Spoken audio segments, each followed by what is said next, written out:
हाल ही में social media पर director Anubhav Sinha की web series IC-814 the Kandahar hijack को लेकर जबरदस्त बहस छिड़ी हुई है।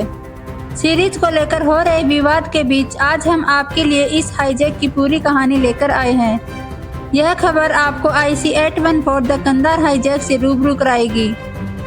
OTT प्लेटफॉर्म नेटफ्लिक्स पर 25 साल पहले हुए 1999 के कंधार प्लेन हाईजैक की घटना पर IC-814 the Kandahar hijack series आई है। डायरेक्टर अनुभव सिन्हा की इस वेब सीरीज को लेकर सोशल मीडिया पर जबरदस्त बहस छिड़ी हुई है। यह विवाद किरदारों के नाम को लेकर हो रहा है। इसके लिए केंद्रीय सूचना एवं प्रसारण मंत्रालय ने सोमवार को नेटफ्लिक्स इंडिया के कंटेंट प्रमुख को तलब किया। हालांकि एक दिन बाद नेटफ्लिक्स की ओर से सरकार को यह आश्वासन दिया गया कि भारत के लोगों की भावनाओं को ध्यान में रखकर प्लेटफॉर्म पर कंटेंट अपलोड किए जाएंगे। वेब सीरीज को लेकर विवाद क्यों हो रहा है ये तो हम सब ने जान लिया, मगर अब आपका ये जानना जरूरी है कि आखिर IC-814 द कंधार हाईजैक क्या है। आज से करीब 25 साल पहले तारीख थी 24 दिसंबर 1999।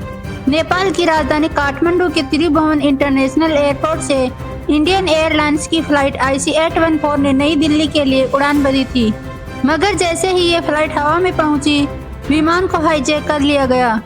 फ्लाइट को शाम के समय नई दिल्ली एयरपोर्ट पर पहुंचना था, लेकिन उड़ान भरने के थोड़ी देर बाद ही उसके हाईजैक होने की जानकारी मिली। IC-814 फ्लाइट को बंदूक की नोक पर दिल्ली की बजाय अमृतसर ले जाया गया। ऐसा इसलिए हुआ क्योंकि विमान में फ्यूल खत्म हो रहा था और आतंकियों का मकसद इसे पाकिस्तान ले जाना था। कुछ समय के लिए फ्लाइट अमृतसर में ही रुकी, मगर वो काम भी नहीं हो पाया जिसके लिए इसे उतारा गया था। फिर आतंकियों ने पायलट को विमान लाहौर लेकर जाने के निर्देश दिए। लाहौर में जब फ्लाइट IC-814 को उतरने की अनुमति मांगी गई तो पाकिस्तान ATC ने उसे अस्वीकार कर दिया। फिर जैसे तैसे विमान को उतरने की परमिशन मिली और फ्यूल भरने के बाद विमान को संयुक्त अरब अमीरात के अल मिन्हाद एयरबेस पर उतारा गया। जानकारी के अनुसार फ्लाइट को जब हाईजैक किया गया था तब उसमें 176 यात्री सवार थे। इनमें से कुछ विदेशी थे और भारतीय थे। अल मिन्हाद एयरबेस पर 27 यात्रियों को रिहा कर दिया गया और यहां से विमान सीधे अफगानिस्तान के कंधार के लिए रवाना हुआ। अब आती है मुद्दे की बात कि आखिर विमान को क्यों हाईजैक किया गया था। जानकारी के अनुसार जिन आतंकियों ने फ्लाइट को हाईजैक किया था वह सभी पाकिस्तानी थे।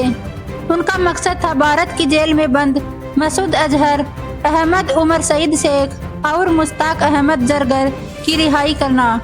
जिन आतंकियों ने प्लेन को हाईजैक किया था उनके नाम कुछ इस तरह थे: इब्राहिम अहतर, शाहिद अख्तर सईद, सनी अहमद काजी, मिस्त्री जहूर इब्राहिम और साकिर।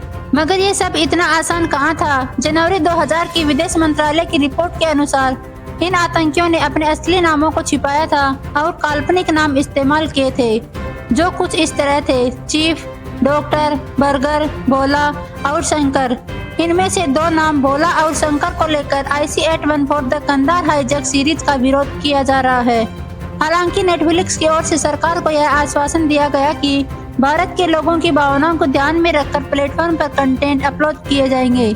आतंकियों द्वारा विमान को हाईजैक करने के बाद 25 और 26 दिसंबर 1999 को भारत की ओर से बातचीत का दौर शुरू हुआ। 27 दिसंबर को भारत सरकार ने गृह मंत्रालय में संयुक्त सचिव विवेक आटजू की अध्यक्षता में एक टीम को कंधार के लिए रवाना किया। इसमें गृह मंत्रालय के अधिकारी अजित डोभाल और CD सहाय भी शामिल थे। हाईजैक के लगभग 8 दिन के बाद यानी 31 दिसंबर 1999 को विमान में सवार सभी नागरिकों को रिहा कर दिया गया, मगर नागरिकों की रिहाई के बदले में आतंकियों ने मसूद अजहर, अहमद उमर सईद शेख और मुश्ताक अहमद जरगर की रिहाई मांगी, जिसे भारत मना नहीं कर पाया और उसे आतंकियों की रिहाई के बदले अपने नागरिक मिल गए। आपको बता दें कि जिस वक्त विमान हाईजैक हुआ था उस वक्त भारत में NDA की सरकार थी और अटल बिहारी वाजपेयी प्रधानमंत्री थे। आतंकियों की रिहाई के लिए सरकार को आलोचना का सामना करना पड़ा था। इस मामले की जांच केंद्रीय सरकार ब्यूरो CBI ने की थी। उन्होंने 10 लोगों को आरोपी बताया।